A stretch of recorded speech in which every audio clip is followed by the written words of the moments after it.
ইনকিলাব মঞ্চের মুখপাত্র শরীফ ওসমান হাদি ইতিমধ্যে সন্ত্রাসীদের গুলির ঘটনায় মৃত্যুবরণ করেছেন। ইন্না লিল্লাহি ওয়া ইন্না ইলাইহি রাজিউন। আমার জানা বিষয় হলো, শরীফ ওসমান হাদির এই মৃত্যু কি শাহাদাতের মৃত্যু হিসেবে গণ্য হবে?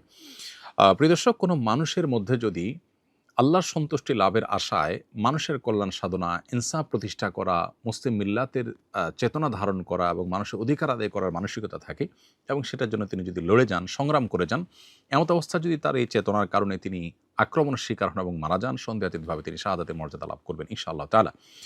ইমানদারের মধ্যে যদি আল্লাহর সন্তুষ্টি লাভের জন্য জীবন বাজি রাখার মানসিকতা থাকে এবং তার অসৎ কাজে বাধা প্রদান, অন্যায়ের বিরুদ্ধে তার প্রতিরোধ এবং ইনসাফ প্রতিষ্ঠার মানসিকতা লালন করার কারণে তিনি যদি আক্রমণের শিকার হন, তাহলে সেক্ষেত্রে তিনি অবশ্যই শাহাদাতের মর্যাদা লাভ করবেন। সেই জায়গা থেকে শরীফ ওসমান হাদিকে আল্লাহ তাআলা শাহাদাতের মর্যাদা দান করুন, আমরা সেই দোয়া করি। আর এমনিতেই নবী সাল্লাল্লাহু আলাইহি ওয়াসাল্লাম বলেছেন, মান কুতিলা দুনা দামিহি ফাহুয়া শাহীদ। যে ব্যক্তি কারোর হাতে খুন হয়েছে, জীবন রক্ষা করতে গিয়ে তার জীবন খুন হয়েছে, অর্থাৎ সাধারণ ধস্তাধস্তিতে অথবা কোনো ডাকাতের হাতে মারা গেছে, সেও শাহাদাতের মর্যাদা লাভ করেন। তাহলে সেক্ষেত্রে দ্বীনের কথা বা মুসলিম মিল্লাতের কথা বা মুসলিম চেতনার কথা বা ইনসাফের কথা বা মানুষের অধিকারের কথা যদি কেউ বলতে যান মুসলিম হয়ে এবং আল্লাহর কাছ থেকে যদি বিনিময়ে আশা করেন, তাহলে তিনি অবশ্যই শাহাদাতের মর্যাদা লাভ করবেন। অনেকে আছেন যারা বিপ্লবী মানসিকতা ধারণ করেন, তারা অন্যায়ের বিরুদ্ধে সংগ্রাম করেন, তাদের সে সংগ্রামকে আমরা অবশ্যই শ্রদ্ধা করব। কিন্তু তার মধ্যে যদি আল্লাহর প্রতি বিশ্বাস না থাকে, অথবা তিনি যদি এই সংগ্রামটা করেন তার মানবিক চেতনা থেকে শুধুমাত্র, এর জন্য তিনি আল্লাহর কাছ থেকে কোনো বিনিময় আশা করেন না, আল্লাহর সন্তুষ্টি লাভের আশায় করেন না, কোরআন হাদিসের নির্দেশনার কারণে করেন না, তাহলে সেক্ষেত্রে তার এই আত্মত্যাগটা শাহাদাত হিসাবে বিবেচিত হবে না। শাহাদাত বিষয়টা আসলে নিয়তের সাথে সংশ্লিষ্ট বিষয়। কেউ যদি আল্লাহর সন্তুষ্টির আশায় জীবন বাজি রাখেন, যা করেন তা আল্লাহকে খুশি করার জন্য করেন, তার জীবন মরণ আল্লাহর উদ্দেশ্যে যিনি উৎসর্গ করার জন্য প্রস্তুত থাকেন, তাহলে সেক্ষেত্রে তিনি শাহাদাতের মর্যাদা লাভ করেন।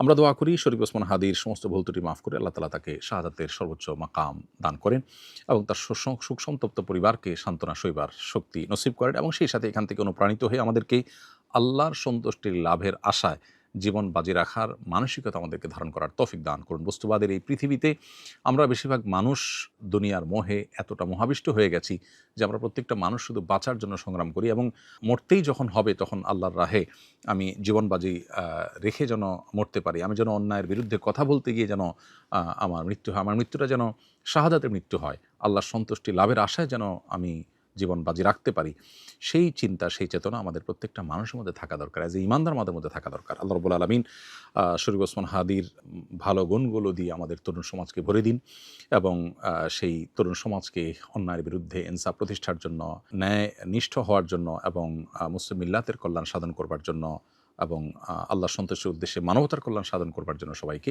দুনিয়ার লোভ মোহের ঊর্ধ্বে উঠে আল্লাহর উদ্দেশ্যে নিজের জীবনকে উৎসর্গ করার এবং নজরানা পেশ করার তৌফিক আমাদেরকে দান করুন। আস-সুন্নাহ ফাউন্ডেশন, উম্মার স্বার্থে সুন্নাহর সাথে।